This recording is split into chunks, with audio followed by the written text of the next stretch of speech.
Hello everyone, welcome again on the learning platform of Super Diamond Knowledge.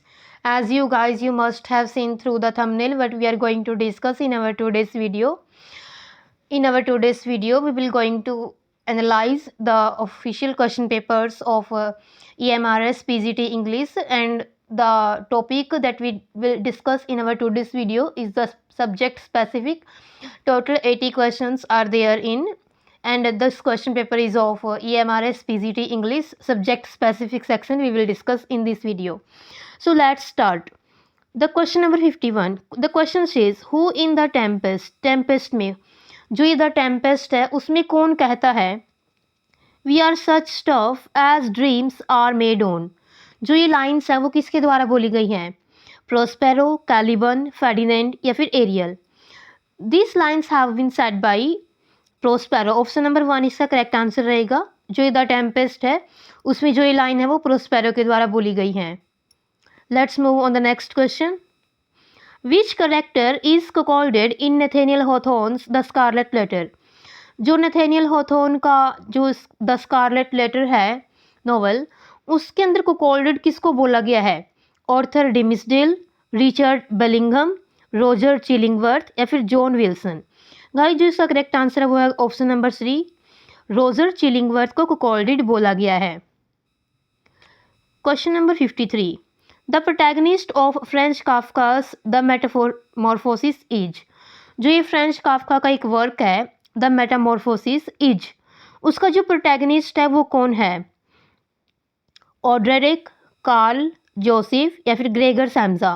Guys जो इसका protagonist है वो है ग्रेगर सैम्जा। ऑप्शन नंबर 4 इसका करेक्ट आंसर रहेगा। Question number 54. In the advertisement to the first edition of the lyrical ballads, what did Wordsworth's just reader would struggle with? जो ये advertisement to the first edition of the lyrical ballad की जो advertisement है first edition की, उसमें Wordsworth ने readers को यानी कि जो इसके रीडर्स हैं उनको किस चीज़ से स्ट्रगल करने के लिए बोला गया है? Feelings of awe and wonder, feelings of estrangement and perplexity, feelings of beauty and transcendence and feelings of strangeness and awkwardness. Guys जो 54 का करेक्ट आंसर है वो है option number 4, feeling of strangeness and awkwardness. Option number 4 इसका correct answer रहेगा।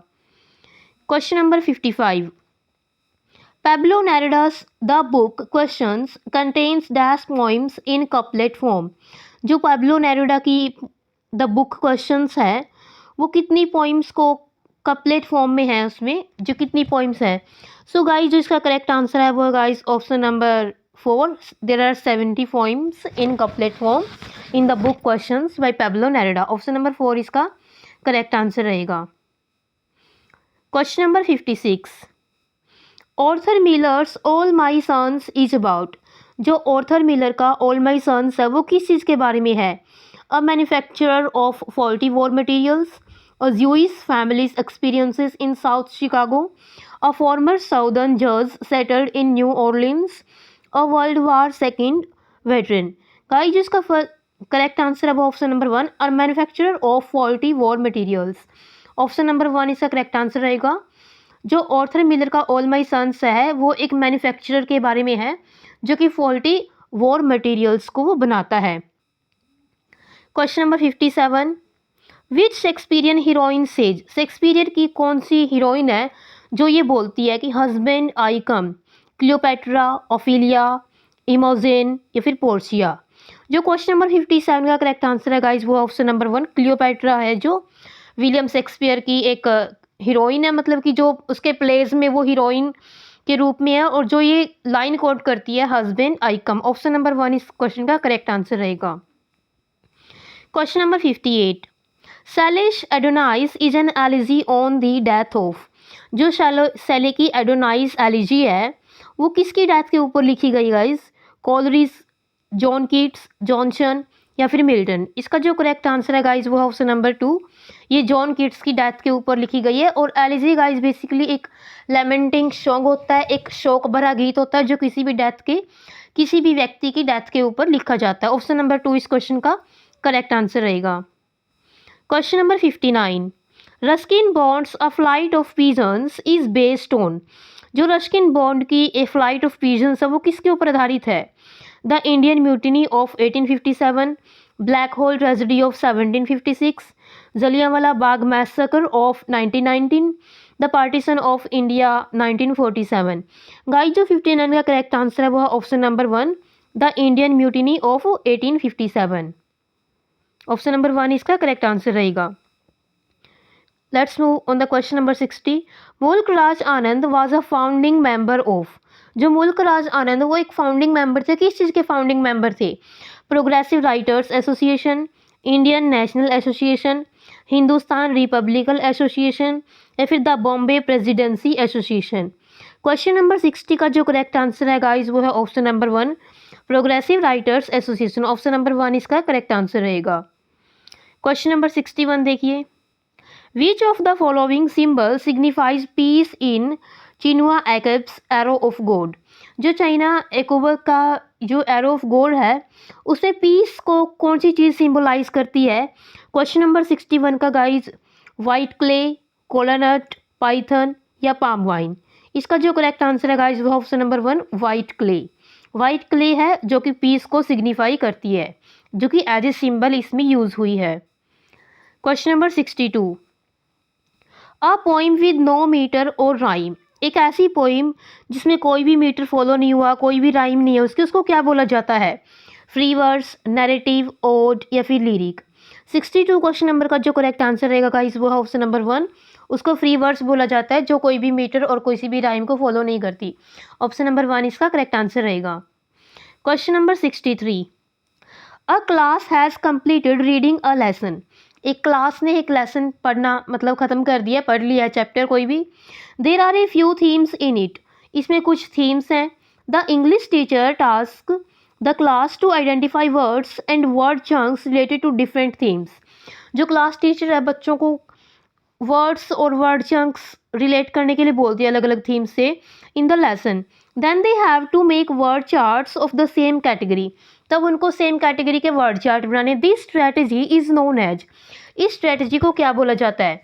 कि किसी भी क्लास ने कोई चैप्टर रीड कर लिया है और उसमें काफ़ी सारी थीम है और जो क्लास टीचर है वो क्लास के बच्चों को एक टास्क देती है कि वो वर्ड्स और वर्ड चंक्स को रिलेट करे डिफरेंट थीम्स से। तो बच्चों को वर्ड चार्ट्स बनाने को बोलती है और वो बच्चे वर्ड चार्ट बनाते हैं सेम कैटेगरी के। इस स्ट्रेटजी को क्या बोला जाता है? A writing project, communicative language teaching, word collocation या फिर थीमेटिक लैंग्वेज टीचिंग। इसका जो गाइस करेक्ट आंसर रहेगा वो होगा ऑप्शन नंबर 3, इसको वर्ड कोलोकेशन बोला जाता है। Option number 3 will be the correct answer for this question. Question number 64, choose the two statements that are true of teaching of grammar. इनमें से कौन सी दो स्टेटमेंट हैं जो कि ट्रू हैं for the teaching of grammar. Grammar सिखाने के लिए कौन सी दो स्टेटमेंट ट्रू हैं? Teaching rules at the initial stage is not effective. Teaching rules होते हैं जो इनिशियल यानी कि प्रारंभिक अवस्था में इफेक्टिव नहीं होते। Teaching rules at the formative stage of learning is very essential. जो फॉर्मेटिव स्टेज होती है उन पे इनको बच्चों को सिखाना बहुत ज़रूरी होता है। Grammar teaching should move from meaning to form. जो ग्रामर टीचिंग है उसका जो रूप है वो अर्थ से उसके स्ट्रक्चर की ओर ज़्यादा फोर्स किया जाने से उसको ज़्यादा फोकस होना चाहिए। या फिर grammar teaching should move from form to meaning. Guys according to me जो इसका करेक्ट आंसर रहेगा क्वेश्चन नंबर 64 का वो होगा ऑप्शन नंबर 4, यानी कि जो बी और डी वाली स्टेटमेंट है वो ट्रू है। सॉरी, जो बी और डी, ऑप्शन नंबर 4 इसका करेक्ट आंसर रहेगा बी और D. Teaching rules at formative stage of learning is essential. जो ये रचनात्मक अवस्था होती है, फॉर्मेटिव स्टेज होती है, इसमें बच्चों को टीचिंग रूल सिखाना एसेंशियल होता है। And grammar teaching should move from form to meaning. इसको स्ट्रक्चर से ज़्यादा इसके मीनिंग के ऊपर ज़्यादा फोकस किया जाना चाहिए। सो ऑप्शन नंबर 4 इसका करेक्ट आंसर रहेगा। Question number 65, in 1968 it was envisaged that -% of GDP should be spent on education। 1968 में एक ये एनविसेज किया गया था कि कितने परसेंट जीडीपी का एजुकेशन के ऊपर स्पेंड होना चाहिए। 4%, 6%, 7% या फिर 5%। क्वेश्चन नंबर 65 का जो करेक्ट आंसर है गाइस वो ऑप्शन नंबर 2, यानी कि 6% जीडीपी का एजुकेशन के ऊपर स्पेंड होना चाहिए। ऑप्शन नंबर 2 इसका करेक्ट आंसर रहेगा। Question number 66, Comprehensible input is a language input that can be understood by learners despite their not understanding all the words and structures in it. This idea was proposed in 1985 by जो कंप्रिहेंसिबल input है वो एक is language input, एक language input है that can be understood, इसको समझा जा सकता है लर्नर्स के द्वारा डिस्पाइट नॉट अंडरस्टैंडिंग, बल्कि बाकी के वर्ड्स की समझने की बजाय वो उस लैंग्वेज इनपुट को, जो कंप्रिहेंसिबल इनपुट है, लैंग्वेज इनपुट है, उसको समझ पाते हैं। तो जो इसके स्ट्रक्चर में है, जो ये आइडिया वो किसके द्वारा प्रपोज्ड है और 1985 में ये आइडिया दिया गया था। किसके द्वारा ये दिया गया था? क्रैशन के द्वारा, चैपमैन, न्यूफील्ड या फिर चॉम्स्की। जो क्वेश्चन नंबर 66 का करेक्ट आंसर रहेगा गाइस वो option number 1 Stephen Krashen. This idea was proposed in 1985 by Stephen Krashen. तो ऑप्शन नंबर 1 इसका करेक्ट आंसर रहेगा। Let's move on the next question. Question number 67, a curricular enrichment programme that provides a teacher of English and her learners with an opportunity to use their skills in languages other than English is in non-language courses is called a curricular enrichment program। जो एक पाठ्यक्रम संबंधी कार्यक्रम होता है वो provide कराता है एक टीचर को, इंग्लिश के टीचर को एंड हर लर्नर्स और उसके अधिगमकर्ताओं को एक opportunity to use their skills कि वो अपने कौशलों का प्रयोग करें in languages other than English, English से, अंग्रेजी भाषा से दूसरी भाषाओं में वो उस कौशलों को इस्तेमाल करें। तो इस जो ये नॉन लैंग्वेज कोर्सेज है इसको क्या बोला जाता है? Language acquisition culture, language acquisition of content, language across culture या language across curriculum. Question number 67 का जो करेक्ट आंसर रहेगा गाइस वो होगा ऑप्शन नंबर 4 यानी कि लैंग्वेज अक्रॉस करिकुलम। LAC इसका शॉर्ट फॉर्म है, language across curriculum. Option number 4 इसका करेक्ट आंसर रहेगा। Question number 67, the right of children to free and compulsory education act was passed in, यानी कि जो बच्चों के लिए निःशुल्क और अनिवार्य शिक्षा का जो ये एक्ट था वो कब पास हुआ था, कब पारित हुआ था? 2010, 2014, 2016 या फिर 2009। क्वेश्चन नंबर 68 का जो गाइस करेक्ट आंसर है वो है ऑप्शन नंबर 4 यानी कि 2009।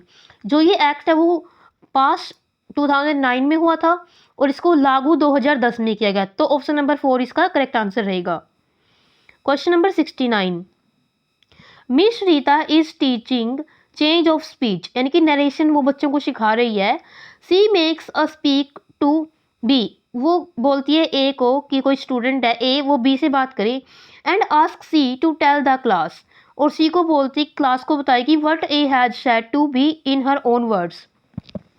वो ए को कुछ बोलने को बोलती है बी को कि ए बी को कुछ बोलेगा, और सी को बोलती है कि जो ए ने बी को बोला है तो वो क्लास में अपने शब्दों में उसको बयां करे। Then the teacher explains the grammar rule, और फिर वो टीचर ग्रामर के रूल बच्चों को सिखा रही है। This method of teaching grammar is called, इस प्रकार से ग्रामर सिखाने का जो तरीका है उसको क्या बोलते हैं? Inductive method, direct explaining, translation method या फिर डिडक्टिव मेथड। गाइस जो 69 क्वेश्चन नंबर का जो करेक्ट आंसर रहेगा गाइस वो है ट्रांसलेशन मेथड। ऑप्शन नंबर 3 इसका करेक्ट आंसर रहेगा। क्वेश्चन नंबर 70 देखिए, the present 10+2 structure of school education will be modified as, जो ये आज का सिस्टम है 10+2 का, इसको किस में चेंज किया जाएगा, किस में मॉडिफाई किया जाएगा अकॉर्डिंग टू NEP 2020। जो न्यू एजुकेशन पॉलिसी है 2020 की, उसके अकॉर्डिंग जो 10+2 का स्ट्रक्चर उसको किस में चेंज किया जाएगा? 5+3+3+4, 3+2+6+4, 4+3+3+5 या फिर 4+3+4+4। गाइज जो क्वेश्चन नंबर 70 का करेक्ट आंसर रहेगा गाइज वो है ऑप्शन नंबर 1 5+3+3+4। ऑप्शन नंबर 1 इसका करेक्ट आंसर रहेगा। Question number 71, according to justice JS Verma commission 2012, a majority of stand alone TIS over dash in number were selling degrees for a price 7,000, 4,000, 10,000 या 5,000। Question number 71 का जो correct answer है guys वो है option number 3 10,000। Option number 3 इसका correct answer रहेगा। Question number 72, NEP 2020 lays emphasis on ECCE form ACE 3। What does ECCE stand for. जो ये ECCE है, इसका हमने फुल फॉर्म बताना है कि ये किसके लिए स्टैंड करता है। Question number 72, early continuous child education, early childhood care education, early child caring education, या फिर अर्ली चाइल्डहुड कंपल्सरी एजुकेशन। इस क्वेश्चन का जो करेक्ट आंसर रहेगा गाइस, क्वेश्चन नंबर 72 का ऑप्शन नंबर 2 इसका करेक्ट आंसर रहेगा, early childhood care and education.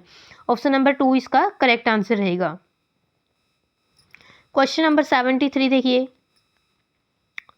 Directions दी गई हैं इसमें। In each of the following questions, जो ये क्वेश्चन हम आगे रीड करेंगे, out of the given alternatives, इनमें से जो अल्टरनेटिव दिए गए हैं, choose the one which best expresses the meaning of the given word. हमने उस वर्ड को बताना है कि जो कि गिवन वर्ड के मीनिंग को अच्छे से एक्सप्रेस कर रहा है। So let's start. Question number 73, रिक्वाइट। जो रिक्वाइट का मीनिंग क्या होता है गाइस? रिक्वाइट का मीनिंग होता है मेक अप्रोप्रिएट रिटर्न फॉर, यानी कि किसी को मतलब अच्छे से किसी चीज़ को रिटर्न करना, रीपे करना, किसी को दोबारा पे करना, फेवर किसी को पक्ष लेना, किसी का एक प्रकार से साथ देना, पनिश सजा देना, स्पेयर होता है खाली। सो गाइस जो इसका करेक्ट आंसर रहेगा क्वेश्चन नंबर 73 का, वो ऑप्शन नंबर 2 इसका करेक्ट आंसर रहेगा, फेवर, यानी किसी का पक्ष लेना, यानी किसी का साथ देना। रिक्वाइट यानी कि मेक अप्रोप्रिएट रिटर्न फॉर, यानी किसी चीज़ को अच्छे से वापस चुकाना। Question number 74, legitimate. लेजिटिमेट होता है गाइस एक प्रकार से वैलिड, जो कि वैध है, कानूनी है। और इसके ऑप्शन देखिए, वैलिड जो वैध है, इलिसिट जो कि अवैध है यानी कि गैर कानूनी है, करेक्ट जो सही है, राइटफुल यानी कि जो अधिकार के योग्य है। तो गाइस 74 का जो एग्जैक्ट आंसर होगा वो होगा ऑप्शन नंबर 1 यानी कि वैलिड। ऑप्शन नंबर 1 इसका करेक्ट आंसर रहेगा। Question number 75, obdurate. जो ये ऑब्ड्यूरेट है इसका मीनिंग क्या होता है गाइस? स्टबर्नली रिफ्यूजिंग वंस ओपिनियन, यानी कि किसी को बिल्कुल मना कर देना फोर्स करके कि हाँ ये कोई बात सही नहीं है। स्टबर्नली यानी कि जिद्दी तरीके से, बड़ी अड़ियल भाव से। रिफ्यूजिंग वंस ओपिनियन किसी के विचार को न मानना। हेल्पफुल होता है सहायता करने वाला। सिंपल सीधा साधा। फ्लेक्सिबल जो कि लचीला होता है। और एडमेंट का मीनिंग यही होता है गाइस जो कि ऑब्ड्यूरेट का होता है। Adamant and obdurate both these are synonym. तो गाइस जिसका करेक्ट आंसर रहेगा वो होगा ऑप्शन नंबर 4। एडमेंट का मीनिंग भी वही होता है और ऑब्ड्यूरेट का मीनिंग भी वही होता है, यानी किसी की बात को न मानना, सख्ती से अपनी बात मनवाने, यानी कि अपनी बात पर अड़े रहना। क्वेश्चन नंबर 76 देखिए, ड्राउजी। ड्राउजी होता है गाइस एक प्रकार से कोई ऊँघता हुआ, यानी कि जिसको बहुत ज़्यादा नींद आ रही हो। लेजी यानी कि आलसी। एडजस्टेड यानी कि थका हुआ। स्लीपी यानी कि नींद वाला। सूदिंग होता है सुहावना। तो ऑप्शन को देख के आपको पता लग गया होगा इसका जो करेक्ट आंसर रहेगा वो होगा ऑप्शन नंबर 3 यानी कि स्लीपी। ड्राउजी यानी कि नींद वाला, यानी कि जिसको नींदाऊ बोल सकते हैं, ऊँघना बोल सकते हैं जिसको। तो ऑप्शन नंबर 3 इसका करेक्ट आंसर रहेगा। Question number 77, डेफ्ट। डेफ्ट का मीनिंग क्या होता है गाइस? यानी कि स्किलफुल, यानी कि जो बड़ा ही कौशल हो। और जो विग्रस होता है गाइस वो फुल ऑफ एनर्जी होता है, एनर्जेटिक होता है इसका मीनिंग। स्विफ्ट का मीनिंग तेज होता है। डिसीटफुल होता है यानी कि जो धोखा देने वाला हो छल कपट से। स्किलफुल। तो गाइस जो इसका करेक्ट आंसर होगा गाइस वो ऑप्शन नंबर 4 यानी कि स्किलफुल। डेफ्ट यानी कि स्किलफुल। आगे देखिए गाइस डायरेक्शंस दी हुई हैं आगे जो क्वेश्चन सोल्व करने हमने। In each of the following question choose one alternative which is opposite. हमने अब अपोजिट मीनिंग लेंगे, इनके एंटोनिम हमको बताने हैं कि इन वर्ड के एंटोनिम वर्ड क्या होंगे। जो क्वेश्चन नंबर 78 में जो ये वर्ड है कमेंड। कमेंड का मीनिंग होता है प्रेज करना, किसी की तारीफ करना, प्रशंसा करना। कंडेम्ड होता है निंदा करना। डिफाई होता है अवहेलना करना, किसी की बात न मानना। डिफेम का मतलब भी निंदा करना होता है, किसी को एक प्रकार से गाली देना। और गाइस कमेंट्स होता है किसी चीज़ की स्टार्टिंग करना। तो अकॉर्डिंग टू मी जो 78 का जो आंसर हो सकते हैं वो ऑप्शन नंबर 1 भी हो सकता है और ऑप्शन नंबर 3 भी हो सकता है, क्योंकि दोनों का ही मीनिंग सेम है, किसी की निंदा करना। और कमेंट का मतलब होता है किसी की प्रशंसा करना। तो अकॉर्डिंग टू मी इसके दोनों ही ऑप्शन करेक्ट हैं। क्वेश्चन नंबर 79 देखिए, प्रोवोकेशन। प्रोवोकेशन का गाइस मीनिंग क्या होता है? प्रोवोकेशन होता है किसी को उकसाना। पीसफुल होता है यानी कि शांतिपूर्ण। पैसिफिकेशन होता है किसी को शांत करना। वोकेशन होता है यानी कि कोई व्यवसाय या फिर नौकरी धंधा। डिस्ट्रक्शन होता है विनाश। क्वेश्चन नंबर 79 का जो करेक्ट आंसर है गाइस वो है पैसिफिकेशन, यानी कि ऑप्शन नंबर 2। प्रोवोकेशन होता है उकसाना और पैसिफिकेशन होता है किसी को शांत करना। Question number 80 evacuate. इवैक्यूएट का मीनिंग होता है गाइस खाली कर देना। इमर्ज होता है यानी कि उभरना। एबंडन का मीनिंग होता है गाइस छोड़ देना एक प्रकार से। इन्वेड यानी कि आक्रमण करना, अटैक करना। और रिटेन होता है गाइस बनाए रखना। क्वेश्चन नंबर 80 का जो करेक्ट आंसर होगा गाइस वो है रिटेन, यानी कि बनाए रखना। और इवैक्यूएट होता है कि खाली कर देना, निकाल देना। ऑप्शन नंबर 4 इसका करेक्ट आंसर रहेगा। Question number 81 opposite. अपोजिट का मीनिंग क्या होता है गाइस? एक तो स्पेलिंग होती है ये OPPOSITE, इसका मीनिंग होता है विरोधी। और गाइस जो ये स्पेलिंग है इसमें ए लगा हुआ है, तो जो इसका मीनिंग होता है वो होता है उचित, यानी कि प्रॉपर। इनटेम्परेट होता है असंयमी, यानी कि जिसको गुस्सा कंट्रोल करना बिल्कुल भी नहीं आता। इनकंसिस्टेंट होता है गाइस, यानी कि जो कंसिस्टेंट यानी कि बनाए रखना, लगातार कोई काम करना।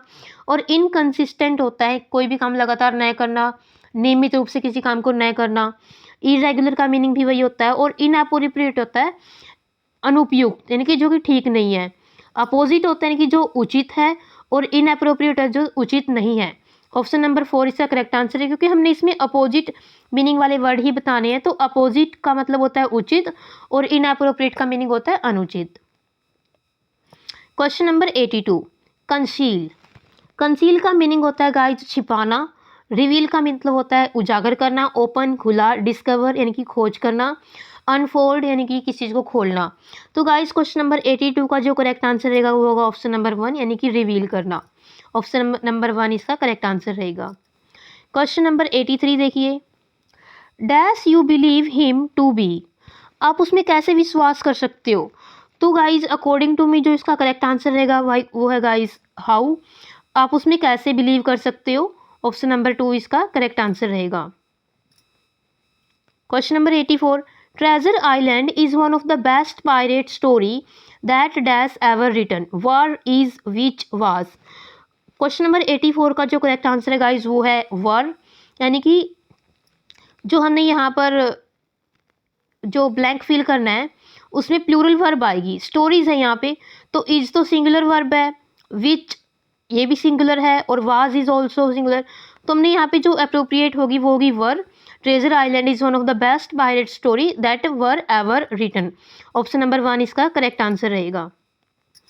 Question number 85 2/3 of the city dash in the ruins was have been were reduced or were। Question number 85 का जो करेक्ट आंसर है गाइस वो option number 1 was. 2/3 of the city was in the ruins। इसमें भी guys singular verb आएगी। 2/3 भले ही हो लेकिन इस सिंगुलर वर्ब लेता है। और जो वर्ब होती है वो सब्जेक्ट के अकॉर्डिंग आती है। यदि सब्जेक्ट सिंगुलर है तो हमारी हेल्पिंग वर्ब भी सिंगुलर ही आएगी। Question number 86 let's read the direction first. The following sentence have been split into 6 part. जो ये नीचे कुछ सेंटेंस दिए गए इनको 6 पार्ट में स्प्लिट किया गया है। The position of first and 6 are constant, यानी कि जो पहले और छठे नंबर पे है वो कांस्टेंट रहेगा, वो वहीं पर रहेगा जहाँ पर है। The other 4 are mentioned as PQRS। जो बाकी के 4 ऑप्शन को PQRS के रूप में मेंशन किया गया है। Arrange these 4 in a logical order. हमने इन सभी को एक लॉजिकल ऑर्डर में प्रेस करना, एक्सप्रेस करना है इनको। देखिए question number 86 when I reached my office. अब ये तो गाइस इन्होंने बोला कि कंसिस्टेंट रहेगा, यानी कि कंस्टेंट है, इसको चेंज नहीं कर सकते। ऑप्शन नंबर 1 और 6 ये तो वहीं पे रहेंगे। When I reached my office, जब मैं ऑफिस पहुंचा। तो गाइस जाहिर सी बात है यहाँ पर हमने नाउन या प्रनाउन को ही लेना है। तो आप देखिए जो ये बीच के PQRS वाले ऑप्शन है इनमें जो प्रनाउन है वो सिर्फ सेकंड वाले ऑप्शन में है, आई फाउंड माई मदर। अब आप ऑप्शंस को देखिए, क्यू है जो वो कौन से ऑप्शन में सबसे पहले है, तो वो गाइस ऑप्शन नंबर 1 में ही सबसे पहले, तो हमारा आंसर यहीं से निकल जाता है। बाकी के तीनों ही एलिमिनेट हो जाते हैं। Let's read this sentence. When I reached my office I found my mother to tell her to get home early as I had promised. जैसे कि मैंने अपनी माँ को प्रॉमिस किया था कि मैं जल्दी घर आ जाऊँगा, तो मैंने फ़ोन करके उनको बता दिया। When I reached my office I found my mother and then उसके बाद to tell her that I wouldn't be able to get home early as I had promised. जैसे कि मैंने प्रॉमिस किया था। तो ऑप्शन नंबर 1 इसका करेक्ट आंसर रहेगा। क्वेश्चन नंबर 87 देखिए। Eight the end of the assignment, अब ये कंस्टेंट है और लास्ट वाला कंस्टेंट है। Eight the end of the assignment, assignment के एंड में, अब यहाँ पर भी गाइस नाउन और प्रनाउन ही आएगा। The field worker submitted his paper for the work done by him and also bills. अब आप इन चारों ऑप्शन में आसानी से देख पा रहे हो कि जो नाउन है वो ऑप्शन नंबर पी में है। आप पी वाला देख सकते हो कि पी वाला कहाँ पर है। पी वाला ऑप्शन नंबर 4 में है। पी क्यू एस आर इसका जो करेक्ट सीक्वेंस रहेगा। At the end of the assignment the field worker, P के बाद गाइस क्यू आएगा, फिर submitted his paper and also bills for the work done by him to the office superintendent. Option number 4 इसका correct answer रहेगा। Next direction देखिए guys. In the following questions a part of the sentence has been underline. Sentence का एक part है, इसको underline किया गया है। And we have to find out which clause has been used in that part. इस part में कौन सा क्लॉज यूज हुआ है, हमने वही आइडेंटिफाई करना है। Question number 88। Make hay while the sun shines, यानी कि कोई भी काम तभी करो जब उसको करने का अवसर हो, यानी कि हथौड़े की वार भी तभी करो जब लोहा गर्म हो। वाहिल द सन साइंस, ये एडजेक्टिव क्लॉज है, प्रिंसिपल क्लॉज है, नाउन क्लॉज है या एडवर्ब क्लॉज है। सो गाइस इसका जो करेक्ट आंसर है क्वेश्चन नंबर 88 का वो ऑप्शन नंबर 4 है। This is adverbial clause of time, यानी कि वाहिल द सन साइंस, जब सूर्य चमकता हो। तो गाइस ये एडवर्बियल क्लॉज ऑफ टाइम है, ये हमको टाइम बता रहा है कि जब। तो ये ऑप्शन नंबर 4 इस क्वेश्चन का करेक्ट आंसर रहेगा। क्वेश्चन नंबर 89 देखिए। Can you tell me who wrote Shakuntala, क्या तुम मुझे बता सकते हो कि जो ये शकुंतला है वो किसने लिखी है। ये एडजेक्टिव क्लॉज है, एडवर्ब क्लॉज है, प्रिंसिपल क्लॉज है या नाउन क्लॉज है। सो गाइज किसी भी क्लॉज में जब व्हाट का आंसर आ रहा है, कि हु रोट शकुंतला, यानी ये शकुंतला किसने लिखी है, तो वो नाउन क्लॉज होता है। ऑप्शन नंबर 4 इसका करेक्ट आंसर रहेगा। नेक्स्ट देखिए। In the given sentences fill in the blank with the correct conjunction. जो ये कुछ सेंटेंस दिए गए हैं इनमें हमने करेक्ट कंजंक्शन फिल करनी है। They toil not dash do they spin for neither as since. Question number 90 का जो करेक्ट आंसर है गाइस वो है ऑप्शन नंबर 2, यानी कि नीदर, यानी कि वो ना ही तो मेहनत करते और ना ही वो काटते। तो नीदर और नोर वाला इसमें कंसेप्ट होगा। दे टॉयल नॉट, ना ही तो वो मेहनत करते, neither they do they spin, ना ही वो काटते। ऑप्शन नंबर 2 इसका करेक्ट आंसर रहेगा। क्वेश्चन नंबर 91 देखिए। My strength is as the strength of 10 dash my heart is pure. मेरी जो ताकत है वो 10 के बराबर है और मेरा जो हृदय है, यानी कि जो मेरा दिल है वो बड़ा ही शुद्ध है। यानी कि जो दो बातें इसमें अपोजिट सी दिख रही हैं हमको, तो इसमें जो कंजक्शन यूज होगा is whereas till though. इसमें क्वेश्चन नंबर 91 का जो करेक्ट आंसर रहेगा गाइज वो option number 4। My strength is as strength of 10th though my heart is pure, जबकि मेरा दिल प्योर है और फिर भी मेरी जो स्ट्रेंथ है वो 10 के इक्वल है। ऑप्शन नंबर 4 इस क्वेश्चन का करेक्ट आंसर रहेगा। Question number 92। Virtue ennobles and vice degraded. जो अच्छाई होती है वो सम्मान पाती है, यानी कि उसका विकास होता है, और जो बुराई होती है वो डिग्रेड होती है, यानी कि उसका विनाश होता है। तो बट आएगा इसमें, एज आएगा, बिकॉज आएगा या फिर सिंस आएगा। क्वेश्चन नंबर 92 का जो करेक्ट आंसर है वो option number 2, virtue ennobles and vice degraded. Option number 1 इस क्वेश्चन का करेक्ट आंसर रहेगा। In the given questions answer by picking the correct appropriate option. जो इनमें हमने ऑप्शन करेक्ट ऑप्शन पिक करना है। The bibliography gives details of the, जो bibliography होती है वो किस चीज़ की डिटेल देती है।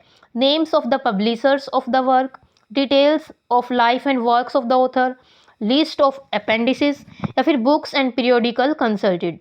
जो गाइस इस क्वेश्चन का करेक्ट आंसर होगा वो है ऑप्शन नंबर 4, यानी कि books and periodical consulted. Bibliography का मतलब ही जो बुक से संबंधित हो, यानी कि ऑप्शन नंबर 4 इस क्वेश्चन का करेक्ट आंसर है।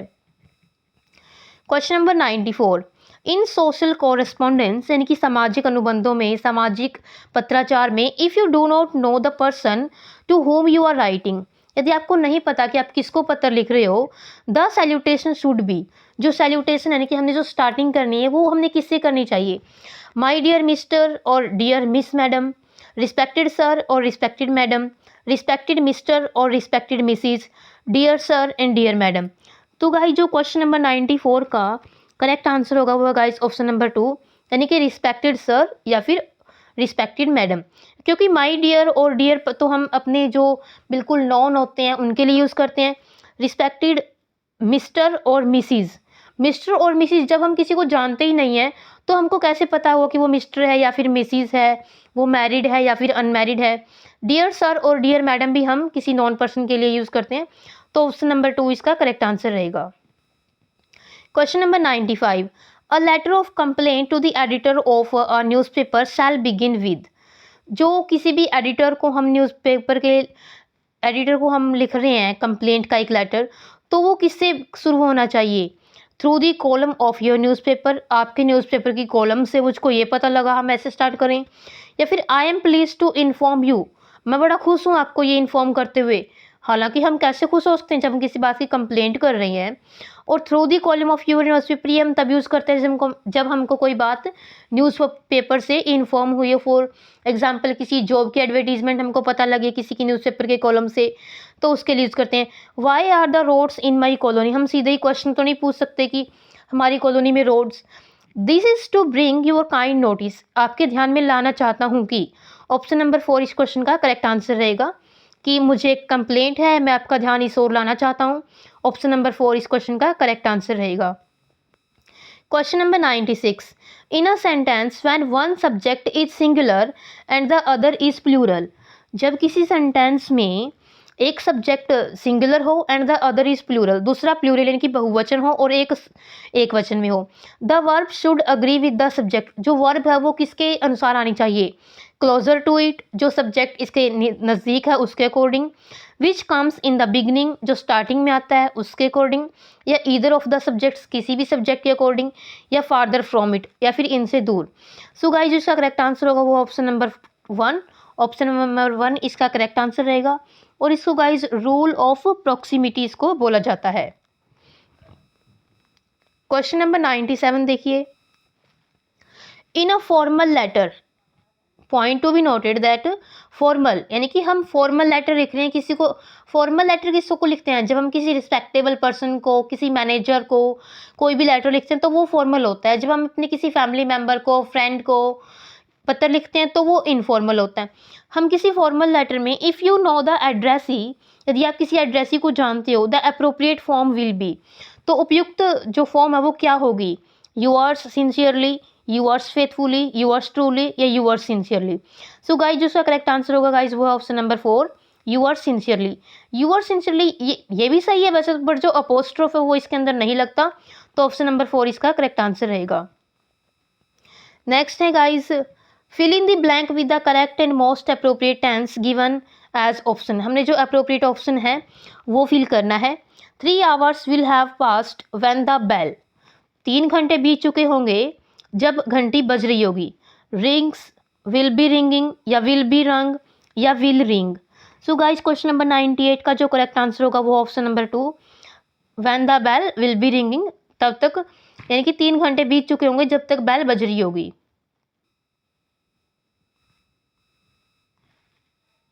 Question number 99, your father dash for you when you reach home, will have been waiting, had been waiting, had waited, या will be waiting.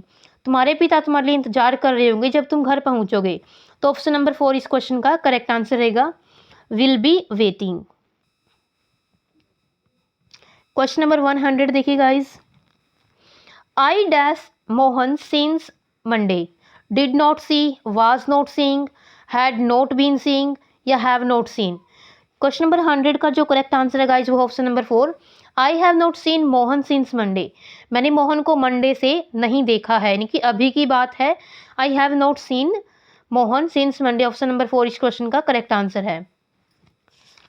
Next question है guys, I can not remember where dash my pen, मुझे याद नहीं है मैंने अपना pen कहाँ पर रख दिया। Did I leave, I left, had left, I would have left. इस क्वेश्चन का जो करेक्ट आंसर है गाइज वो है ऑप्शन नंबर 2 यानी कि I left. I can not remember where I left my pen, कि मैंने अपना पेन कहाँ रख दिया। ऑप्शन नंबर 2 इसका करेक्ट आंसर रहेगा। क्वेश्चन नंबर 102 देखिए। If I dash you I would not lose temper, यदि मैं तुम्हारी जगह होता तो मैं कभी भी अपना टेम्पर नहीं खोता, कभी भी गुस्से में नहीं आता, अपना संयम नहीं खोता। वर, हैड बीन, वुड बी या फिर वाज। क्वेश्चन नंबर 102 का जो करेक्ट आंसर है गाइस वो ऑप्शन नंबर 1 यानी कि वर। इफ़ आई वर यू, यदि मैं तुम्हारी जगह होता तो मैं कभी भी अपना जो संयम है वो नहीं खोता। Question number 103। I dash reading this book since morning, मैं ये बुक सुबह से पढ़ रहा हूँ, यानी कि प्रेजेंट की बात है तो हमने इसमें जो टेंस यूज़ करना है वो प्रेजेंट यूज़ करना है, यानी कि present. I have been reading, present perfect continuous tense इसमें यूज़ हुआ है, मैं ये काम सुबह से कर रहा हूँ, तो I have been reading this book since morning. Option number 2 इसका करेक्ट आंसर रहेगा। क्वेश्चन नंबर 104 देखिए। I dash the letter before he arrived, wrote, have written, had written या have been written. Question number 104 का जो correct answer है guys वो option number 3 यानी कि I had written the letter, मैं पत्र लिख चुका था बिफोर ही अराइव्ड, उसके पहुंचने से पहले मैं पत्र लिख चुका था। ऑप्शन नंबर 3 इस क्वेश्चन का सही आंसर रहेगा। Question number 105। I shall certainly work all next week except when it dash, मैं अगले पूरे हफ्ते तक निश्चित रूप से काम करता रहूँगा सिवाय जब would rain, will be raining, will rain या इज रेनिंग। क्वेश्चन नंबर 105 का जो करेक्ट आंसर है गाइज वो ऑप्शन नंबर 2 यानी कि विल बी रेनिंग। नेक्स्ट है guys question number 106। In the following sentence fill in the blank with the correct and most appropriate option. He dash very naughty as a child, ought to be, would, must have been या फिर could be. Question number 106 का जो correct answer है guys वो है must have been, यानी कि एक बच्चे के रूप में वह बहुत ही शरारती रहा होगा। क्वेश्चन ऑप्शन नंबर 3 इसका करेक्ट आंसर रहेगा। Question number 107। Dash you show me the way to the station, might, could, ought, shall. तो गाइज इसमें हम एक प्रकार से पोलाइट रिक्वेस्ट कर रहे हैं, तो इसमें क्वेश्चन नंबर 107 का जो करेक्ट आंसर है वो होगा option number 2 could you show me the way to the station, क्या आप मुझे स्टेशन तक का रास्ता दिखा सकते हो। ऑप्शन नंबर 2 इस क्वेश्चन का करेक्ट आंसर रहेगा। Question number 108। We dash to respect our elders, हमें अपने एल्डर्स की रिस्पेक्ट करनी चाहिए। जहाँ पर भी ब्लैंक के बाद 2 आ जाए गाइज वहाँ पर हमने ought फील करना होता है। क्वेश्चन नंबर 108 का जो करेक्ट आंसर है वो ऑप्शन नंबर 1 है। क्वेश्चन नंबर 109 देखिए। ही इज़ टेरिबली इल, वह बहुत ज़्यादा बीमार है। You sad call the doctor, तुम्हें डॉक्टर बुलाना चाहिए, यानी कि यहाँ पर टेरिबली इल लिखा हुआ यानी कि बहुत ज़्यादा बीमार है, तो इसे मस्ट आएगा, शैल, विल या फिर शुड। इसका जो करेक्ट आंसर है गाइज वो ऑप्शन नंबर 1 यानी कि हमें डॉक्टर को बहुत ही ज़्यादा ज़रूरी बुलाना चाहिए क्योंकि वह टेरिबली इल है। ऑप्शन नंबर 1 इस क्वेश्चन का करेक्ट आंसर रहेगा। Question number 110। Work hard lest you dash fail, जहाँ पर भी लास्ट वर्ड आ जाए वहाँ पर शुड का वर्ड शुड मॉडल यूज होता है। ऑप्शन नंबर 3 इस क्वेश्चन का करेक्ट आंसर रहेगा। आगे देखिए guys. Read the passage given below and answer the questions that follow by choosing the correct and most appropriate options. हमने इस पैसेज को पढ़ना है और फिर जो अप्रोप्रिएट ऑप्शंस हैं उनके हमने आंसर देने हैं। Let's start guys. पैसेज पढ़ना स्टार्ट करते हैं गाइज, इसको देखिए ध्यान से। The last one of this long procession of silent men and women, यानी कि जो प्रोसेशन होता है एक प्रकार से, मतलब इस सेंटेंस को देखने से लग रहा है कि किसी की अंतिम यात्रा पर जा रहे हैं। Long procession of silent men and women, यानी कि बहुत सारे आदमी और बहुत सारी औरतें उसमें जा रही हैं। Was a little wizened old man, उनमें से एक वाइजनड ओल्ड मैन था। वाइजनड होता है झुर्रीदार, यानी कि जिसके चेहरे पर रिंकल्स पड़ी हुई हैं। एक बूढ़ा आदमी भी है उसमें। Even he carried a load of 2 basket, जबकि उसने जो 2 बास्केट यानी कि 2 टोकरियों का बोझ उठा रखा है। स्लंग ऑन ए पोल, जो कि एक प्रकार से किसी डंडे पर लटकी हुई हैं। ऑन हिज शोल्डर, उसके जो कंधे पर हैं। The same load of a folded kilt, kilt होता है एक प्रकार से रजाई। अ कोल्ड्रम, एक हंडा है जिस पर टंगा हुआ। But there was only one cauldron, लेकिन उनमें सिर्फ एक ही हंडा है। इन द अदर बास्केट, दूसरी बास्केट में, it seemed there was but a quilt, यानी कि कुछ नहीं है, ऐसा लग रहा है कि उसमें सिर्फ एक किल्ट है। एक्सट्रीमली रैग्ड, जो फटी हुई है। पैच्ड, मेंडेड, यानी कि कुछ उसको ठीक भी किया हुआ है सुई धागे से, उसकी जो रिपेयरिंग भी की हुई है। बट क्लीन स्टील, लेकिन साफ भी है।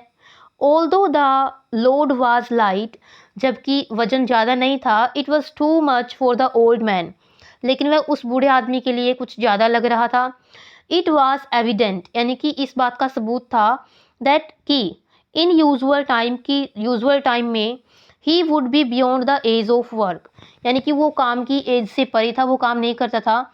एंड वॉज परहैप्स अनअकस्टम्ड, अनअकस्टम्ड होता है किसी चीज़ की आदी न होना, अकस्टम्ड होता है किसी चीज़ की आदत होना, अनअकस्टम्ड होता है किसी चीज़ की आदत न होना। To such labour in recent year, यानी कि हाल ही के बीते कुछ सालों में उसको इतना काम करने की आदत नहीं थी। His breath whistled as he staggered along, उसकी जो सांसें चढ़ी हुई थी वो हाँफ रहा था। स्लैगर्ड होता है काँप रहा था। And he strained his eyes to watch those who were ahead of him, और वो अपनी आंखों से उनको देख रहा था, उसके आगे चल रहे थे। Last he be left behind, कहीं वो पीछे न रह जाए। And his old wrinkled face, और जो उसका झुर्रीदार चेहरा था, was set in a sort of gasping agony, उसके चेहरे पर उदासी दिख रही थी। Suddenly he could go no more, अचानक से वह ज़्यादा नहीं चल सका। He set his burden down, उसने अपना जो बर्डन था वो नीचे रख दिया।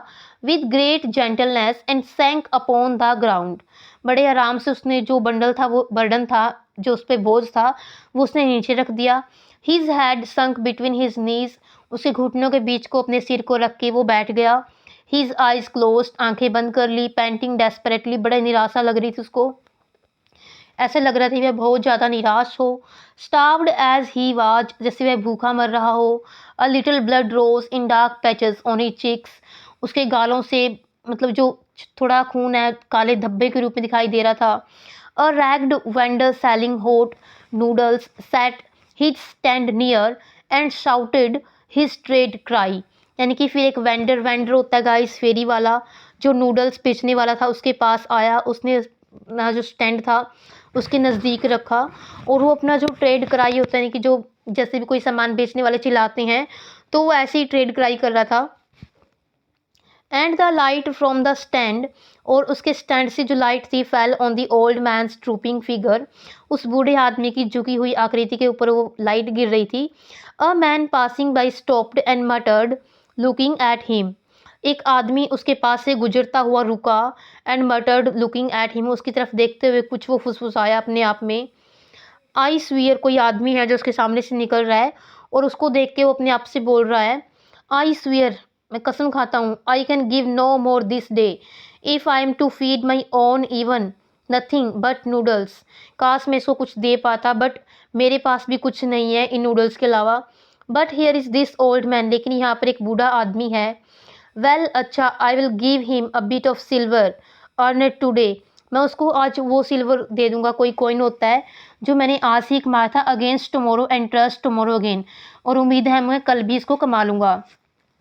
If my old own old father, यदि मेरा खुद का बूढ़ा बाप, हैड बीन अलाइव, वो जिंदा होता, I would have given it to he, मैं उसको ये दे देता अगर मेरा बाप जिंदा होता तो।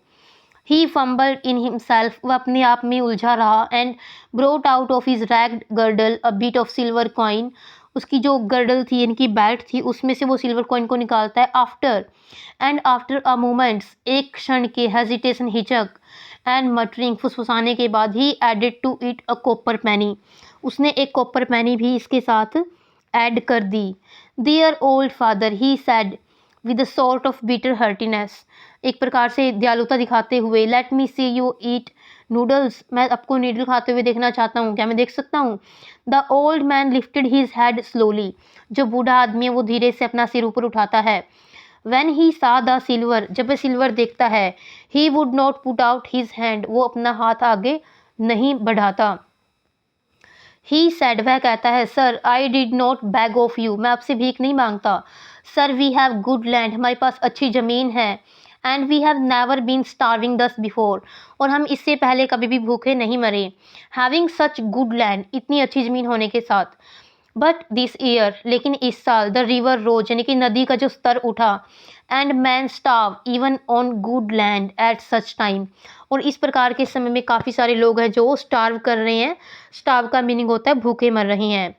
Sir we have no seed left, हमारे पास बीज भी नहीं बचे। We have eaten our seed, हमने अपने बीज खा लिए हैं। आई टोल्ड दैम, मैंने उनको बताया। We can not eat the seed, हम बीज नहीं खा सकते। बट दे वर यंग, लेकिन वो छोटे थे। एंड हंग्री, भूखे थे। एंड दे एट इट, वो भूखे थे, छोटे थे, उनको इतनी समझ नहीं थी, तो उन्होंने बीज ही खा लिए।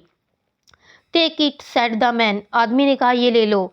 And he dropped the money into the old man's smoked apron, और वो जो मनी है वो उस आदमी की एप्रन में, एप्रन एक खुला सा वस्त्र होता है। And went on his way saying, आहें भरता हुआ वो आदमी वहाँ से चला जाता है। अब हम इसके क्वेश्चन आंसर्स को सोल्व करते हैं। Question number 111, the expression beyond the age of work implies, जो ये एक्सप्रेशन है beyond the age of work, काम से परे की उम्र, तो किस चीज़ को इम्प्लाई करती है। He would ought to have retire, वह रिटायर हो चुका था। He was without any work, वह बिना काम के था। He could hardly work at his stage, उसकी एज पर वो बिल्कुल मुश्किल से काम कर सकता था। He looked older than his actual age. Question number 111 का जो करेक्ट आंसर है गाइस वो है ऑप्शन नंबर 3, यानी कि option number 2, he was without any work beyond the age of work, ये काम की उम्र से परे, यानी कि वह कोई काम ही नहीं करता था। ही वाज विदाउट एनी वर्क, वह बिना काम के था। ऑप्शन नंबर 2 इस क्वेश्चन का करेक्ट आंसर रहेगा। क्वेश्चन नंबर 112 देखिए guys, read the following sentence, statement हमको रीड करनी है। द ओल्ड मैन लुक्ड वाइजन, बूढ़ा आदमी झुर्रीदार दिखाई दे रहा था। His face was shrivelled, shrivelled होता है सूखा लग रहा था उसका फेस। क्या है ये statement? A is true and B is wrong, both A and B are true, both A and B are wrong, statement A is wrong, statement B is true. इस क्वेश्चन का जो करेक्ट आंसर है guys वो option number 2, both the statement are true. Question number 112 का option number 2 correct answer रहेगा। Question number 113 देखिए, the noodle vendor shouted to promote the sale of his noodle, अपने noodle बेचने के लिए वो चिल्लाया। To request the passer by to help the old man in distress, यानी कि जो पास से गुजरने वाले लोग थे उनको बोला कि बूढ़े आदमी की हेल्प कर दे। या फिर to warn people to run away, या फिर लोगों को वो चेतावनी दे रहा था कि लोग वहाँ से भाग जाएं। When he looked at the old man, तो इस क्वेश्चन का क्वेश्चन नंबर 113 का जो करेक्ट आंसर है गाइज वो है option number 1, to promote the sale of his noodles. Question number 114 देखिए, in spite of the advice of the old man, बूढ़े आदमी की सलाह के बावजूद, the youth even ate the seed implies the, जो छोटे बच्चे थे यानी कि जो यंग थे, यूथ एज में थे, वो बीज खा के, वो किस चीज़ को दिखा रहा है?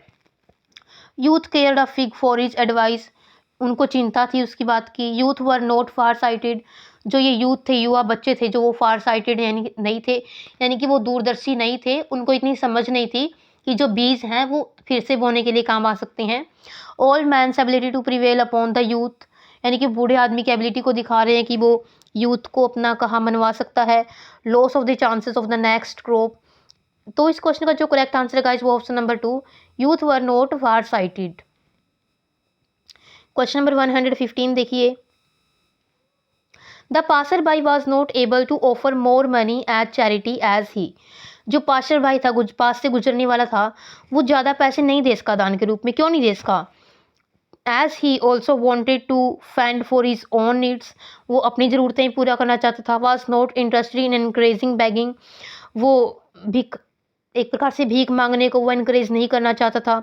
Was afraid lest the noodle seller should complain against him, या फिर वो इस बात से डरा हुआ था कि जो नूडल सेलर है उसके खिलाफ कंप्लेंट कर देगा। या फिर himself did not enjoy a sound financial position, वो इतना अच्छा, मतलब इतनी अच्छी उसकी फाइनेंशियल कंडीशन नहीं थी कि वो ज़्यादा चैरिटी दान कर सके। तो ऑप्शन नंबर 4 इस क्वेश्चन का करेक्ट आंसर रहेगा। क्वेश्चन नंबर 116 देखिए, why did the old man feel too much load on his shoulder, बूढ़ा आदमी अपने कंधों पर ज़्यादा भार क्यों फील कर रहा था? ही वॉज कैरिंग 2 बास्केट, वह 2 बास्केट कैरी कर रहा था इसलिए।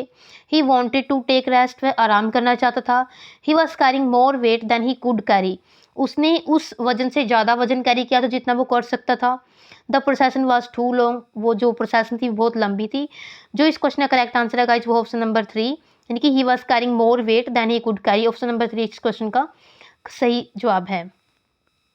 क्वेश्चन नंबर 117 देखिए, what prompted the passer by to give money to the old man. किस चीज़ ने उस पास से गुजरने वाले व्यक्ति को प्रॉम्प्ट किया कि वो बूढ़े आदमी की हेल्प करे। He was reminded of his old father when he looked at the aged man. बिल्कुल सही यही रहेगा, ऑप्शन नंबर 1 ही इसका करेक्ट आंसर है कि उसने उसको देख के उसके बूढ़े पिता की याद आ गई कि अगर उसका बूढ़ा पिता जिंदा होता तो वो उसकी भी तो हेल्प कर रहा होता। तो इस चीज़ ने उसको प्रॉम्प्ट किया कि वो उसकी हेल्प करे। नेक्स्ट है guys, read the passage given below and answer the questions that follow by choosing the correct and most appropriate option.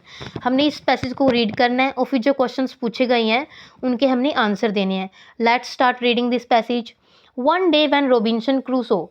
अब जो ये पैसेज है मैं आपको बता रही हूँ, रॉबिन्सन क्रूसो एक नॉवल है जो कि डैनियल डिफोय का लिखा हुआ है। उस नॉवल से एक्सट्रैक्ट लिया गया है और फिर उसको हमने एक पैसेज के रूप में दिया हुआ है, उसको पढ़ना है, फिर उसके क्वेश्चंस के जो आंसर उनके हमने देना है। When Robinson Crusoe was walking, जब रॉबिन्सन क्रूसो वॉकिंग कर रहा था ऑन द बीच, बीच समुद्र का किनारा होता है। ही सा अ फुटप्रिंट, उसने फुटप्रिंट देखे यानी कि पैरों के निशान देखे। ही कुड सी दैट, वह देख सकता था कि that it was not his footprint, ये उसके पैरों के निशान नहीं थे। As it was too big, जैसे कि बहुत बड़े बड़े पैरों के निशान थे। ही लुक्ड अबाउट हिम, उसने देखा उनके बारे में। Who could have made this footprint, ये पैरों के निशान किसने बनाए होंगे। ही आस्क्ड, उसने पूछा। इट वॉज नॉट आई, यह मैं नहीं था, कि ये मेरे निशान नहीं है पैरों के। There must be someone here on my island, मेरे इस आइलैंड पर कोई और भी है। I will have to look and see who it is, मुझे देखना होगा और देखना होगा कि ये कौन है। Robinson Crusoe looked up and down, Robinson Crusoe ने ऊपर और नीचे देखा। The beach to see who had made the footprint, कि ये फुटप्रिंट किसने बनाए हैं। देन ही सा सम मैन, तब उसने कुछ आदमियों को देखा। विद लिटिल बोट्स, छोटी किश्तियों के साथ, छोटी नावों के साथ। डाउन बाय द वाटर, पानी के नीचे से। One man was running away from the others, एक आदमी दूसरे लोगों से दूर भाग रहा था। He ran to Robinson Crusoe, वह दौड़कर रॉबिन्सन क्रूसो के पास आया। And the other man ran after him, और दूसरे आदमी उसके पीछे भाग रहे थे। I must help that man, मुझे इस आदमी की हेल्प करनी चाहिए। Robinson Crusoe said to himself, Robinson Crusoe ने अपने आप से कहा कि मुझे इस आदमी की हेल्प करनी चाहिए। Robinson Crusoe said to the man, come with me I will help you, Robinson Crusoe ने उसको कहा कि मेरे साथ आओ, मैं आपकी हेल्प करूँगा। देन ही फायर्ड, फायर्ड होता है बंदूक चलाई, उसने अपनी गन चलाई। And the other man ran off, और दूसरे आदमी भाग गए। Robinson Crusoe was please to have a friend again, Robinson Crusoe एक फ्रेंड को देखकर बहुत खुश हो गया। टुडे इज फ्राइडे, आज फ्राइडे है, यानी कि जो दिन था उस दिन वो फ्राइडे का दिन था। He said, so I will call you Friday, मैं तुमको फ्राइडे कहकर ही बुलाऊंगा। कम ऑन आओ, I will take you to see my house and my island, मैं तुमको अपना घर और अपना आइलैंड दिखाता हूँ। You can stay here with me as long as you like, तुम यहाँ पर तब तक रह सकते हो जब तक तुम चाहो। Friday went home with Robinson Crusoe, Friday Robinson Crusoe के साथ घर चला गया। He liked the house and was please to stay there, उसे घर पसंद आया और वो वहाँ रहने के लिए राजी हो गया, बड़ा खुश था वहाँ रहकर वो। ही हेल्प्ड रॉबिन्सन क्रूसो, उसने रॉबिन्सन क्रूसो की हेल्प की। टू मिल्क द गोट्स, बकरियों का दूध दूहने में, यानी कि दूध निकालने में। वाटर द कॉर्न, अनाज को पानी देने में। एंड मेक ब्रेड, खाना बनाने में। Robinson Crusoe was please to have a friend to talk to, Robinson Crusoe भी बड़ा खुश था कि उसके पास एक फ्रेंड है बातें करने के लिए। He talk to Friday in English, उसने फ्राइडे से इंग्लिश में बातें की। And soon Friday could speak English too, और जल्दी ही फ्राइडे ने भी इंग्लिश बोलना स्टार्ट कर दिया। One day Friday was on the beach and Robinson Crusoe was working near his house, एक दिन फ्राइडे बीच पर था और रॉबिन्सन क्रूसो घर के पास काम कर रहा था। Friday came running up from the beach, Friday beach से दौड़ता हुआ आया। रॉबिन्सन रॉबिन्सन ही कॉल्ड, उसने बुलाया Robinson Robinson. Come come big big boat, कि एक बिग बोट को उसने देखा है। Robinson Crusoe looked out to sea, Robinson Crusoe ने समुद्र की ओर देखा। Yes there was a ship coming, एक जहाज आ रहा है। Robinson Crusoe ran down to beach, वो बीच की तरफ दौड़ा, calling and waving as he went, जैसे वो गा पुकारते हुए और हिलाते हुए। He lit his fire to signal the ship, उसने शिप को सिग्नल देने के लिए आग जलाई। The captain saw the signal, captain ने उस सिग्नल को देखा। एंड स्टॉप्ड द शिप, और उसने जहाज को रोका। He let a boat down into the water and went to see what Robinson Crusoe wanted, और उसने बोट को नीचे जाने दिया। एंड वेंट टू सी, और देखने गया कि रॉबिन्सन क्रूसो क्या चाहता है। The captain of the ship was English, जो कैप्टन था वो इंग्लिश यानी कि अंग्रेज था। He said he would like to take Robinson Crusoe and Friday home with him, वह कहता है कि वह रॉबिन्सन क्रूसो को और फ्राइडे को घर ले जाना चाहता है, वो उसे घर ले जाना पसंद करेगा यदि वो चाहते हैं तो। दे थैंक्ड द कैप्टन, उन्होंने कैप्टन को थैंक किया यानी कि धन्यवाद किया।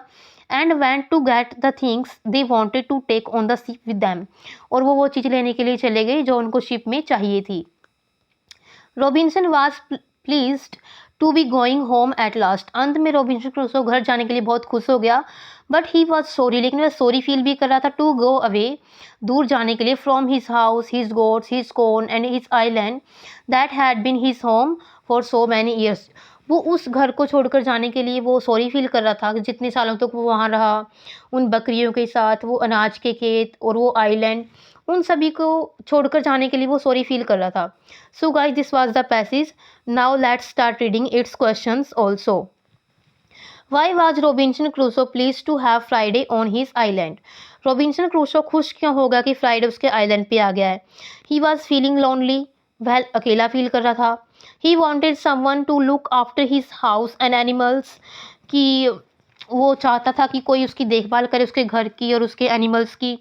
बोथ फोर्थ एंड ए, जो फोर्थ और ए फर्स्ट ऑप्शन है वो दोनों ही।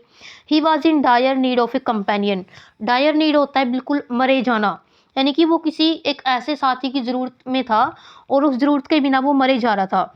ऑफ क्वेश्चन नंबर 118 का जो करेक्ट आंसर है गाइज वो है ऑप्शन नंबर 1, यानी कि he was feeling lonely. Option number 1 इस क्वेश्चन का करेक्ट आंसर रहेगा। क्वेश्चन नंबर 119 देखिए, what prompted Robinson Crusoe to take Friday back home with him, किस चीज़ ने रॉबिन्सन क्रूसो को प्रॉम्प्ट किया कि फ्राइडे को वो उसके साथ ले जाए। There was none to help Friday on the island, Friday की हेल्प करने वाला आइलैंड पर कोई नहीं था। Robinson Crusoe did not want Friday to undergo the torture of loneliness, Robinson Crusoe नहीं चाहता था कि जो फ्राइडे है वो अकेलेपन का टॉर्चर सहन करे। Friday also expressed his willingness to accompany Robinson Crusoe, Friday ने भी चाहा कि वो उसके साथ रहेगा। Friday had proved his utility for Robinson Crusoe, Friday ने ये प्रूव कर दिया कि वो रॉबिन्सन क्रूसो के लिए बड़ा यूटिलाइज होगा यानी कि बहुत उपयोगी सिद्ध होगा उसके लिए। तो क्वेश्चन नंबर 119 का जो करेक्ट आंसर है गाइस वो ऑप्शन नंबर 2, यानी कि रॉबिन्सन क्रूसो नहीं चाहता था कि जो फ्राइडे है वो अकेलेपन का टॉर्चर सहन करे। ऑप्शन नंबर 2 इस क्वेश्चन का करेक्ट आंसर रहेगा। क्वेश्चन नंबर 120 देखिए, how was Robinson Crusoe able to draw the attention of the moving ship, Robinson Crusoe कैसे सफल हो गया जो मूविंग शिप का अटेंशन पाने के लिए, यानी कि कैसे उसने जहाज वाले का ध्यान खींचा। बाई लाइटिंग फायर, आग जलाकर, बाई शाउटिंग फॉर हेल्प, चिल्लाकर, बाई कॉलिंग हिज नेम्स, उनके नेम्स को बुलाकर, या by waving a red flag. इसका जो करेक्ट आंसर है गाइस वो option number 1, by lighting fire. Question number 121 देखिए, When Robinson Crusoe fired from his gun, it meant that, जब रॉबिन्सन क्रूसो ने अपनी गन से फायर किया तो इसका क्या मतलब था। He wanted to scare away the boatman, बिल्कुल सही गाइस, 121 का यही करेक्ट आंसर रहेगा, क्योंकि वो चाहता था कि वो जो बोटमैन है जो जिन्होंने फ्राइडे को पकड़ के रखा हुआ है वो डर के उससे भाग जाए। तो ऑप्शन नंबर 1 इस क्वेश्चन का करेक्ट आंसर रहेगा।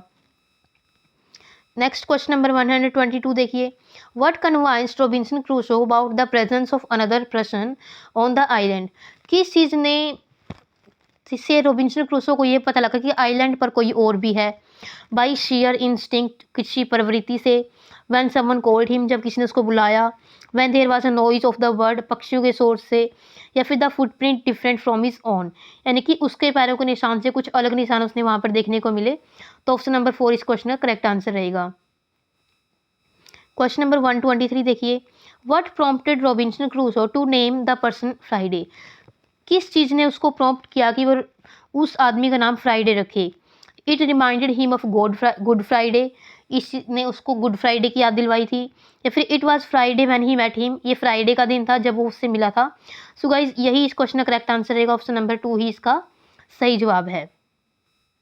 क्वेश्चन नंबर 124 देखिए, why did Robinson Crusoe and Friday thank the captain of the ship. Robinson Crusoe ने शिप के कैप्टन का थैंक्स क्यों किया? दे वर फीलिंग फॉरलॉर्न, यानी कि वो बिल्कुल बहुत ज़्यादा अकेला फील कर रहे थे। They had lost all hopes, उन्होंने उम्मीदें खो दी थी। या फिर दे हैड एग्जस्टेड देयर फूड, उनका जो भोजन है वो ख़त्म हो चुका था। फॉर रेस्क्यूइंग देम, उनको बचाने के लिए। सो गाइज जो इसका करेक्ट आंसर रहेगा वो होगा option number 4, for rescuing them, उनको बचाने के लिए। नेक्स्ट है गाइज पैसेज है, we have to read this passage and then we have to answer the questions that are asked. Follow. देखिए गाइज पहले हम इसके पैसेज को पढ़ते हैं। How do bees communicate. Communicate होता है गाइज एक प्रकार से संप्रेषण करना, यानी कि बातें करना। जो मधुमक्खियां हैं वो कैसे कम्युनिकेट करती हैं? When a worker bee finds flowers with nectar, जब भी कोई वर्कर यानी काम करने वाली मधुमक्खी को फूल मिलते हैं, फिर रस मिलता है फूलों का। How does it tell to the other bees what it has found, तो ये दूसरी मधुमक्खियों को कैसे बताती है कि उसको क्या मिला है। How does it tell them what the flower is, वह उनको कैसे बताती है कि जो फ्लावर है वो किस चीज़ का है। How far away it is, और यह कितनी दूर है। And in which direction to go, और उन्होंने किस दिशा में जाना है। द वे बीज कम्युनिकेट, जिस तरीके से जो ये मधुमक्खियाँ कम्युनिकेट करती हैं। This information is one of the most amazing wonders of nature, जो ये होती है बड़ी अद्भुत चीज़ होती है प्रकृति की, जैसे वो कम्युनिकेट करती हैं। टू बिगिन विद, वो इसकी शुरुआत कैसे करती हैं। द लैंग्वेज ऑफ बीज इज़ एन इंस्टिंक्ट, जो इनकी लैंग्वेज होती है ये इंस्टिंक्ट यानी कि उनकी स्वाभाविक प्रवृत्ति होती है। It doesn't have to be learned, ये सीखी नहीं जाती।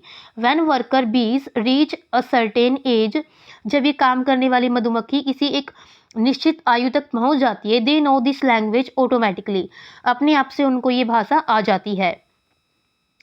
द बीज लैंग्वेज, जो मधुमक्खियों की भाषा होती है, is a language of smells, यह सुगंध की भाषा होती है। And dancing.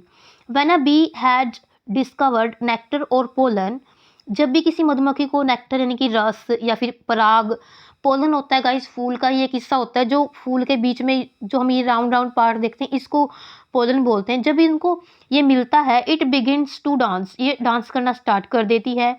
It goes round and round in narrow circles, यह नैरो होते हुए सर्कल्स में डांस करना स्टार्ट कर देती है। The dance excites other bees and tells them the dancing bee has discovered nectar और पोलन, जो ये डांस है ये दूसरी मधुमक्खियों को बड़ा ही उत्तेजित कर देता है और उनको ये बताता है कि जो डांस करने वाली मधुमक्खी है उसने नेक्टर या फिर पोलन को खोज लिया है। The other bees can tell from the smell of the return bee what it has found, वापस आने वाली मधुमक्खी की स्मेल से बाकी मधुमक्खियों को पता चल जाता है कि इससे क्या चीज़ मिली है। So they know from this what to look for, तो इससे उनको ये पता चल जाता है कि उनको क्या चीज़ ढूंढनी है। If the bee does a really lively dance, यदि कोई मधुमक्खी बिल्कुल लाइवली डांस यानी कि सजीव नृत्य करती है। This says that a great deal of food is obtainable, यानी कि बहुत ज़्यादा मात्रा में उनको भोजन मिला है। And more bees are excited to go out and seek it for far, तो मधुमक्खियाँ बहुत ज़्यादा एक्साइटेड होती हैं उसको ढूंढने के लिए। Then the bee has been able to communicate several things, और फिर जो ये मधुमक्खियाँ होती हैं बहुत सारी चीज़ों को कम्युनिकेट करने में योग्य होती हैं। The dance says that there is nectar और पोलन टू बी ऑब्टेन्ड, जो ये डांस होता है उनका ये बताता है कि ये नेक्टर मिला है उसको यानी कि रस मिला है या फिर पराग मिला है। The scent on the bee itself, जो उसकी महक होती है जो उसकी सुगंध होती है। Bee itself tells what kind of flower should be looked for, जो मधुमक्खी से स्मेल आ रही होती है तो उसको पता चल जाता है बाकी मधुमक्खियों को कि इनको किस तरह का फ्लावर ढूंढना है। And whether it is for nectar और पोलन, ये रस है या फिर पराग है। The liveliness of the dance tells about the amount of the food, जितना सजीव तरीके से वो नृत्य करती है उससे उनको जो फूड का अमाउंट यानी कि उनकी मात्रा का पता चलता है कितनी मात्रा में उनको फूड मिला है। But all this applies only to flowers within about 100 yards from the hive, यानी कि उनके छत्ते से 100 यार्ड की दूरी तक ही ये रूल अप्लाई होता है उनका। When a bee finds flowers with food farther away, जब इनको बहुत ज़्यादा दूर भोजन मिलता है, इट कम्स होम, ये घर आती हैं, एंड परफॉर्म्स, और परफॉर्म करती हैं अनदर काइंड ऑफ डांस। यानी कि जब ये बहुत ज़्यादा दूर इनको भोजन मिलता है तो ये घर आकर एक बड़ा अजीब सा डांस करती हैं। This time instead of doing round dance, इस बार वो गोल गोल डांस करने की बजाय it does a tail dance, ये पूंछ वाला डांस करती हैं। इट डज अ फिगर 8, ये 8 फिगर में एक डांस करती हैं। कनेक्टिंग द टू लूप्स, यानी कि 2 लूप्स को ये जोड़ते हुए, of the 8 with a straight line, एक स्ट्रेट लाइन से ऐसे वो बीच से जोड़ते हुए डांस करती हैं। मीनवाहिल मूविंग इट्स एब्डोमेन, की पेट को हिलाते हुए, और tail from side to side, उसके पेट को या फिर पूंछ को हिलाते हुए वो डांस करती हैं। In addition to all of the other information, the tail dance tells the bees how far to go and in which direction to fly। यानी कि जो ये in addition to all of the other information, the tail dance, जो ये पूंछ वाला नृत्य होता है, ये बताता है कि उनको कितनी दूर जाना है और किस डायरेक्शन में उनको जाना है। The number of turns per minute indicates distance, जो वो 1 मिनट में जितने वो टर्न करती है वो डिस्टेंस को इंडिकेट करता है कि डिस्टेंस कितनी है उसकी। द फार्दर अवे, जितना वो दूर होगा, the fewer the figure 8 made, जो उतने ही कम वो 8 वाली फिगर बनाएगी। फॉर इंस्टांस, उदाहरण के लिए 11 टर्न्स पर मिनट, यदि वो 1 मिनट में 11 टर्न ले रही है, मीन्स 2700 मीटर डिस्टेंस, यानी कि 2700 मीटर की डिस्टेंस है यदि वो 11 टर्न कर रही है। The line a bee makes between the 2 loops of the 8 gives the exact direction of the flower, यानी कि जो लाइन होती है, जैसे 2 लूप्स के बीच की जो ये लाइन होती है, इससे उनको पता लगता है, गिव्स द एग्जैक्ट डायरेक्शन, उनको डायरेक्शन का पता चलता है। It makes this line in relation to the position of the sun in the sky so the others can set off the correct angle instantly. सूर्य से आने वाली रोशनी के हिसाब से वो ये एंगल बनाती हैं ताकि बाकी की मधुमक्खियों को पता चल सके कि उनको किस दिशा में जाना है। सो अब हम इसके क्वेश्चंस को रीड करते हैं। The number of turns per minute in a tail dance indicates direction, place, time और डिस्टेंस। क्वेश्चन नंबर 125 का जो करेक्ट आंसर है गाइस वो ऑप्शन नंबर 4, यानी कि वो डिस्टेंस को इंडिकेट करता है। ऑप्शन नंबर 4 इस क्वेश्चन का करेक्ट आंसर रहेगा। Question number 126, the dash of the returning bees indicates what they had found, dance, smell, sound, touch. Question number 126 का जो करेक्ट आंसर है वो है गाइज स्मेल, यानी कि जो पास वापिस आने वाली मधुमक्खी की स्मेल से उनको पता चलता है कि इस मधुमक्खी को क्या मिला। ऑप्शन नंबर 2 इस क्वेश्चन का सही जवाब रहेगा। क्वेश्चन नंबर 127 देखिए, when a bee comes home and finds a particular flower more than 100 yards away and the returning bee performs, जब कोई मधुमक्खी आती है होम, घर आती है, and finds a particular flower more than 100 yard, 100 yard से दूर वो उनको कोई भोजन मिलता है, तो वो क्या चीज़ परफॉर्म करती हैं, तो मेक्स ए पेक्यूलियर साउंड, बड़ी अजीब सी साउंड वो बनाती हैं, टेल डांस करती हैं, बेली डांस करती हैं, राउंड डांस करती हैं। इस क्वेश्चन का जो करेक्ट आंसर है गाइस वो है ऑप्शन नंबर 2, यानी कि a tail dance. Option number 2 इस क्वेश्चन का करेक्ट आंसर है। क्वेश्चन नंबर 128 देखिए, what kind of flowers should be looked for, किस प्रकार का फूल ढूंढा जाना चाहिए। नेक्टर और pollen is made known to other bees through, उनको किस चीज़ से पता चलता है। Flashing of the wings, wings की फ्लैशिंग से। Size of the returning bee, जो मधुमक्खी वापिस आई है उसकी साइज से। या द बास्केट्स कंटेनिंग नेक्टर, या फिर उन बास्केट से जिनमें नेक्टर है। या फिर सेंट से। इस क्वेश्चन का जो करेक्ट आंसर है गाइज वो ऑप्शन नंबर 4, यानी कि सेंट से। सेंट यानी कि महक से। The worker bee dash nectar from various flower, store करती है, कलेक्ट करती है, सिमुलेट करती है, फिर असेंबल करती है। क्वेश्चन नंबर 120 का जो करेक्ट आंसर है वो ऑप्शन नंबर 2, यानी कि कलेक्ट, यानी कि इकट्ठा करते हैं। फ्रॉम वेरियस फ्लावर, अलग अलग फ्लावर से वो नेक्टर को इकट्ठा करते हैं, कलेक्ट करते हैं। क्वेश्चन नंबर 130 देखिए, this is the last question. The bees communicate with others बीज थ्रू डैश, जो मधुमक्खियाँ होती हैं दूसरी मधुमक्खियों से किस चीज़ से वो कम्युनिकेट करती हैं, कि बातचीत करती हैं। साइज से, इंस्टिंक्ट से, मूवमेंट से, या फिर टच से। इस क्वेश्चन का जो करेक्ट आंसर है गाइज वो है ऑप्शन नंबर 2, यानी कि इंस्टिंक्ट से। इंस्टिंक्ट उनकी एक स्वाभाविक प्रवृत्ति होती है कम्युनिकेट करने की। So guys, this was the question paper of EMRS PGT English, and we have discussed the 80 questions of subject specific. So guys, यदि आपको वीडियो पसंद आती है then don't forget to like and share the video, and also make sure to subscribe our YouTube channel and press the bell icon also, so that you can get the notification whenever we upload any another educational video. So guys, this was for the today's video. Meet you in the next interesting video. Till then, take care. Bye bye. Have a nice day. Thanks for watching the video.